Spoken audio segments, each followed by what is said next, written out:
Greetings, this is Reverend Yue McCormick of True Vow Temple. In this presentation, I will be talking about the parable of the Good Physician told in the Nyorai Juryo-hon, or Duration of the Life of the Tathagata Chapter, which is recited in the morning and evening devotional practice and other services of Nichiren Buddhism. First, I will relate the translation of the parable without interruption. This will be followed by an explanation of key terms and concepts. The parable begins, Hi nyoroi chie so datsu myoden ho yaku zenji shu byogo ninta sho shi soku nyaku ju ni ju nai shi hyaku shu yu ji en on shi yo koku. Which means, for example, say there was a good physician, wise and understanding. He was brilliant at dispensing medicines and good at curing diseases. He had many children, numbering 10, 20, or 100. Due to his work, he went to a remote country. Next we have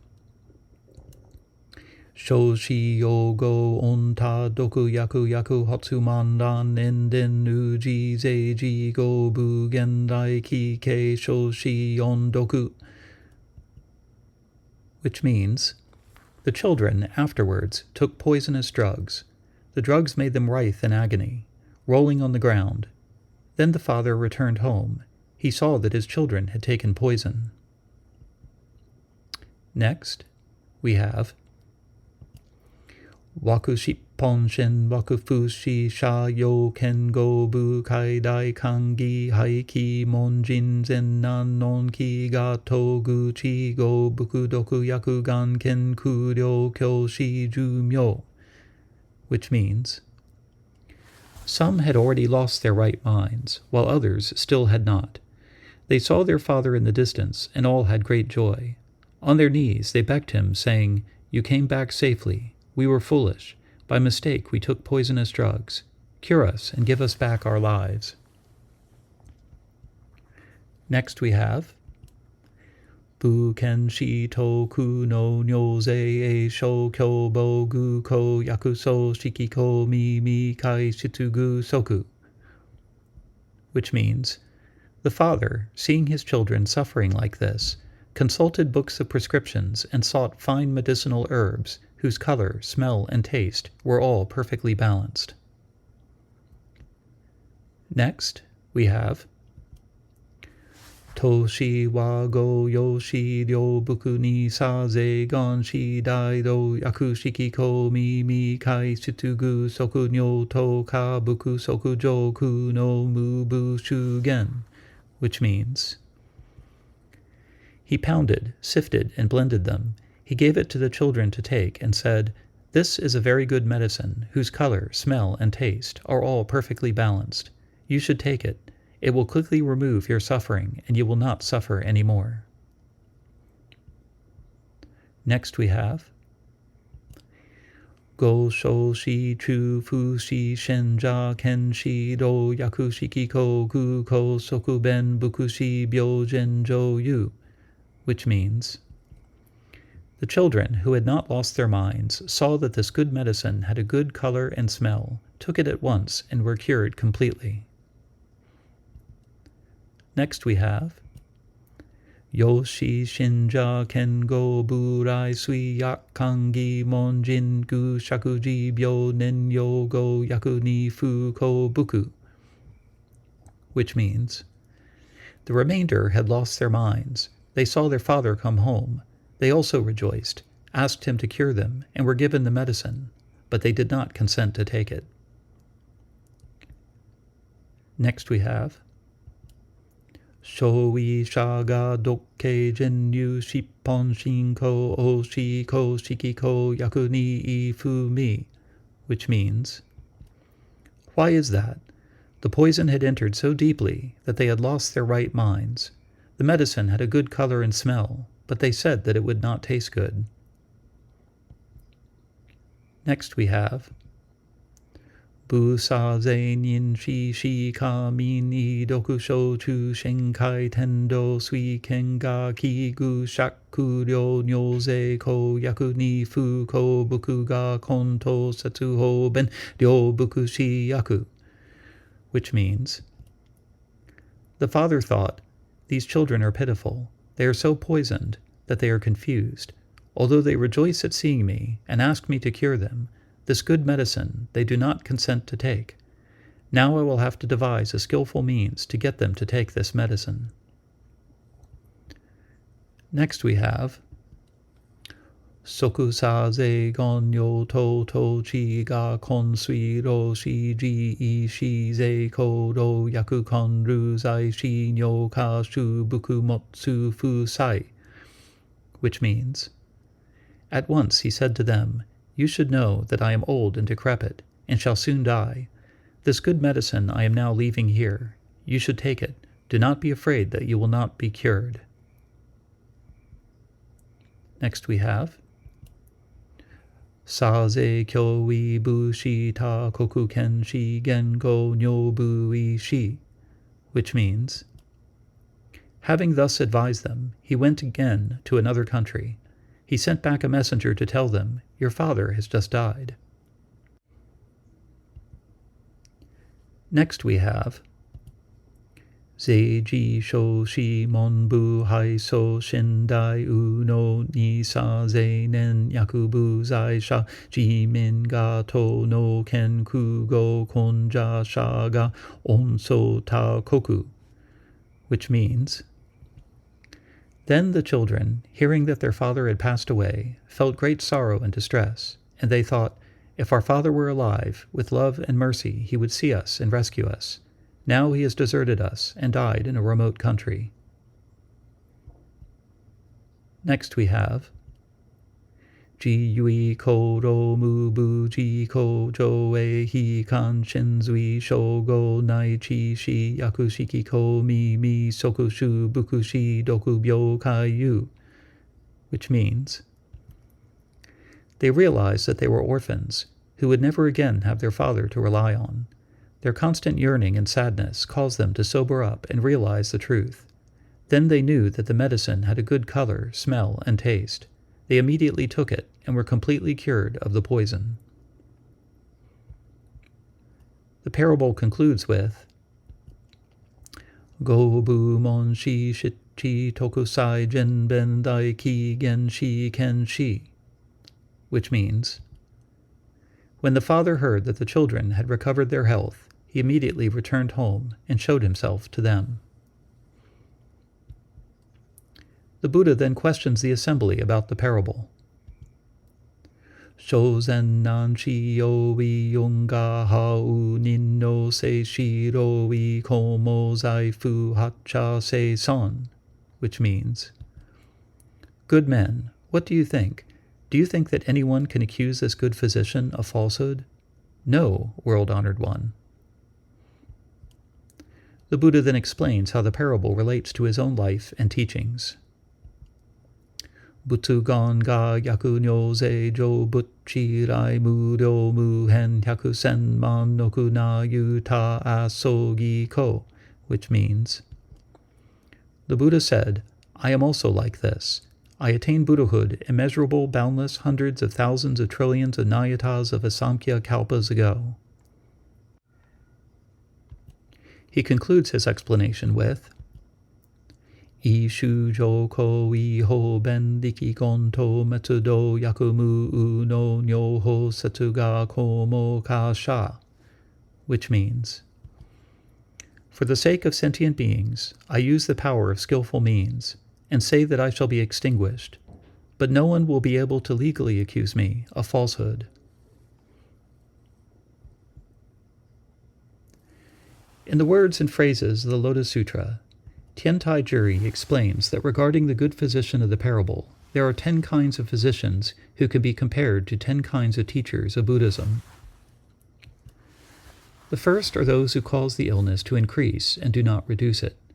These physicians are like those who teach emptiness as a form of nihilism, in which nothing that we do matters, and all motivation for doing good and avoiding evil is undermined. The second are those who keep the illness from increasing but do not reduce it. These are compared to the believers in eternalism who do good deeds and may practice severe asceticism in hopes of winning eternal life. They at least practice what is wholesome, so the illness of delusion is not increased, but neither do they gain any liberating insight so that it is not reduced. The third are those who keep the illness from increasing and can reduce it somewhat, but it still recurs. These are compared to those who practice non-Buddhist meditative absorption and can temporarily overcome greed and hatred, but without any decisive breakthrough in insight. Fourth are those who can treat the illness and keep it from recurring, but their cure is not comprehensive. These are compared to the limited liberation of the adherents of the two vehicles, the voice-hearers and the privately awakened ones. Fifth are those whose treatment is comprehensive, but they do not have special techniques for dealing with pain and suffering. These are compared to the bodhisattvas of the Tripitaka, or Hinayana teachings, who follow the six perfections. Juryi refers to them as achieving a clumsy liberation, because they have not yet mastered the techniques of advanced bodhisattvas. Sixth are those who have special techniques for dealing with pain and suffering, but they are unable to cure fatal illnesses. They are compared to the bodhisattvas of the shared teachings, who focus on emptiness and can help ordinary people, but are unable to cure the adherents of the two vehicles who have scorched the seeds of Buddhahood. Seventh are those who can even treat seemingly incurable fatal illnesses, but they cannot cure all illnesses at once. These are compared to the bodhisattvas of the distinct teachings, who gradually come to understand the truths of the middle way and provisional existence. Eighth are those who can cure all illnesses, but are unable to restore people to their original state of health. These are compared to the bodhisattvas of the perfect teaching, who have entered the 10 degrees of faith, the first 10 of the 52 stages of bodhisattva practice, also equivalent to the fourth of the 6 degrees of identity with Buddhahood, which is to say, identity in outer appearances. Ninth are those who can cure all illnesses and restore people to their original state, but not beyond that. These are compared to the bodhisattvas of the perfect teaching, who have the advanced mind. This refers to stages 11 through 40 of the 52 stages. This would be equivalent to the 5th degree of identity of partial realization. Finally, the 10th kind of physician can cure all, restore people to their original state, and reveal a state of health exceeding that. Juryi compares this to those who reveal that the very nature of existence is the Tathagata. Juryi does not say that this kind is comparable to the bodhisattvas of the perfect teaching who have attained the 6th degree of identity. So I believe he is implying that they are just at a more advanced level of the partial realization, because he goes on to say that the good physician of the parable is even better than these 10. Juryi relates these 10 kinds of physicians to the parable of the milk remedy from the Nirvana Sutra. In that parable, a quack doctor insists on using a milk remedy for all illnesses. When a real doctor arrives in the kingdom, he convinces the king to get rid of the quack doctor and has him outlaw milk remedies to break people's attachment to them. Eventually, the king gets sick, and only a milk remedy can cure him. The real doctor administers the remedy and explains that there is nothing wrong with using milk remedies when they are necessary. In this story, the quack doctor and his milk remedy represent the non-Buddhists and their teaching of a self, while the real doctor represents the Buddha. The outlawing of the milk remedy represents the teaching of non-self, and the authentic milk remedy at the end is the teaching of self as it applies to the Dharma body and Buddha nature. Juryi explains that the first 3 kinds of doctors who represent different forms of non-Buddhism are like the quack doctor. The other 7 he calls itinerant physicians who lack medical skills and merely employ methods such as administering bitter substances, such as bitter herbs and vinegar. These represent different kinds of Buddhist teachers whose insight is limited. His point is that the good physician is Shakyamuni Buddha, whose teaching and example transcend even the most advanced bodhisattva practitioners of the perfect teaching.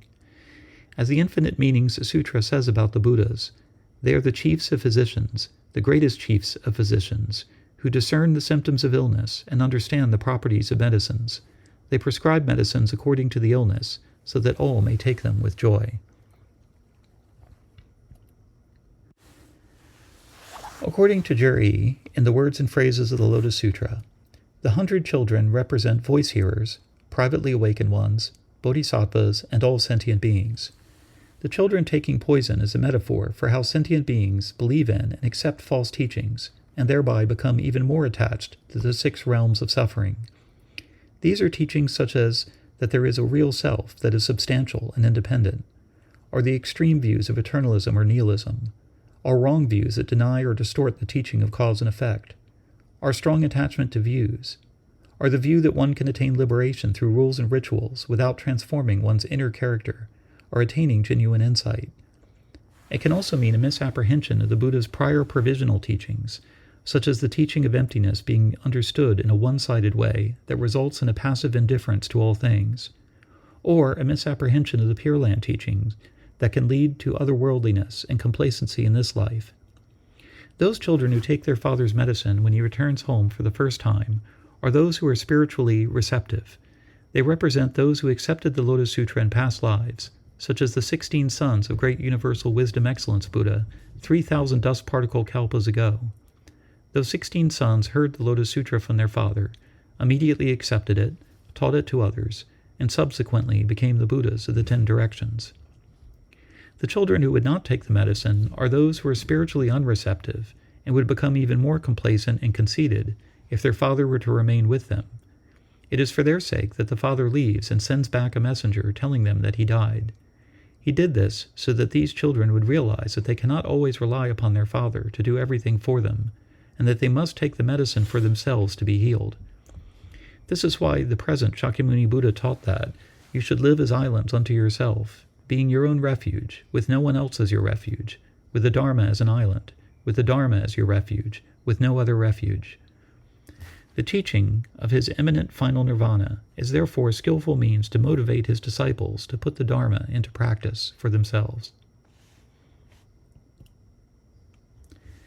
In the parable, the father thinks, "These children are pitiful. They are so poisoned that they are confused." In Japanese, the kanji used here are pronounced tendo, and this term can be translated as confused. The first kanji, ten, can be translated as inverted, while the second, do, can be translated as turned over. These kanji are used to translate the Sanskrit term viparyasa. Together, they literally mean to turn upside down or to be topsy-turvy. Taken figuratively, they mean to be confused or deranged or to go crazy. They have in the past been translated as perverted, though this word now has sexual connotations that are not appropriate in this context. In Buddhist terms, tendo translates the Sanskrit term viparyasa, which means to be confused, to hold to the opposite of correct views, to see things the wrong way, to hold a deluded viewpoint that is contrary to reality. In particular, there are the chatur for viparyasa, the 4 inverted views, which are to believe that conditioned phenomena can be characterized by purity, bliss, eternity, or selfhood. In other words, it is to see purity in what is impure, bliss in what is suffering, eternity in what is impermanent, and self in what is non-self. These inverted views can be overcome through the practice of the 4 foundations of mindfulness, thereby looking deeply into the true nature of forms, feelings, mental states, and phenomena generally, to discern their impurity, unsatisfactoriness, impermanence, and lack of self-nature. In the Mahayana Nirvana Sutra, Shakyamuni Buddha teaches that to believe that the Tathagata, who is unconditioned, is impure, suffering, impermanent, and non-self, is also called the 4 inverted views. These inverted or confused views are held by voice hearers and privately awakened ones. Instead, the Buddha teaches them that the Dharma is pure, Nirvana is blissful, the Dharma body is eternal, and the Buddha nature is the true self. In the case of this parable, it is likely that the latter use of inverted views is what is meant, because the disciples have been poisoned by the good doctor's medicines, which could mean poisoned by their misunderstanding of the provisional teachings about impurity, unsatisfactory, impermanence, and non-self, and have misapplied these characteristics to the lifespan of the Tathagata, who is unborn and deathless, and who is also pure, blissful, eternal, and the authentic self. Another important point that Juryo makes is that all sentient beings possess the 3 kinds of inherent qualities of Buddha nature. This is why they can be said to be the Buddha's children. First is the Buddha nature of the direct cause. This is the inborn nature of Buddhahood that is the true reality of all things. Juryi also calls this the Mind King. Next, Juryi says that wisdom is the Buddha nature of the completing cause. This is the wisdom to realize the inborn nature. Juryi states that the arising of even the slightest understanding is to accomplish the Buddha nature of the completing cause.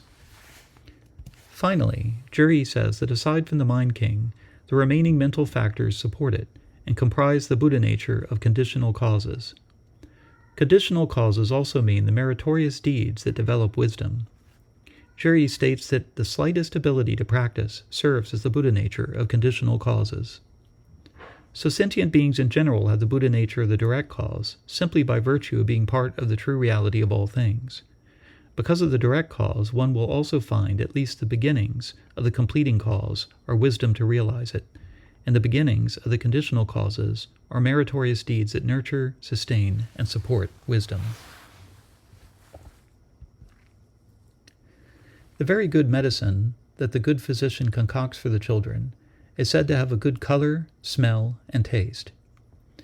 Juryi takes this as a metaphor for the threefold training of morality, concentration, and wisdom. He explains, form is a metaphor for morality. Morality serves to guard the body and speech, making their significance clear. Scent is a metaphor for concentration. The fragrance of its merit permeates all things. Taste is a metaphor for wisdom, which enables one to taste the principle of truth. These three, morality, concentration, and wisdom, constitute the Eightfold Noble Path.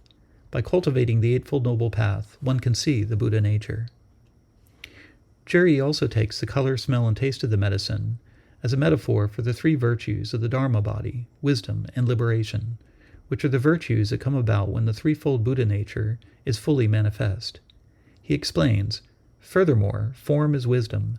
When the nature of the Dharma is illuminated, form becomes clear and unobstructed. Scent is liberation. The virtue of elimination separates one from stench. Taste is the Dharma body. It is the taste of the principle. Nichiren, of course, understands the very good medicine to be the 5 characters of Myoho Renge Kyo.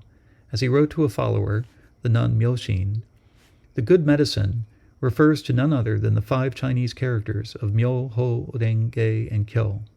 Moreover, the Buddha declared these 5 characters to be a good medicine for the diseases of the people of Jambudvipa.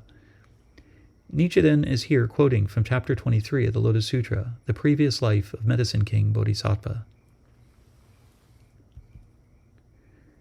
I now bring this 7th of an 8-part presentation on the duration of the life of the Tathagata Chapter of the Lotus Sutra to a close. I look forward to your questions and comments. May the merits of this talk on the Dharma extend universally to all, so that we and all living beings together accomplish the Buddha way.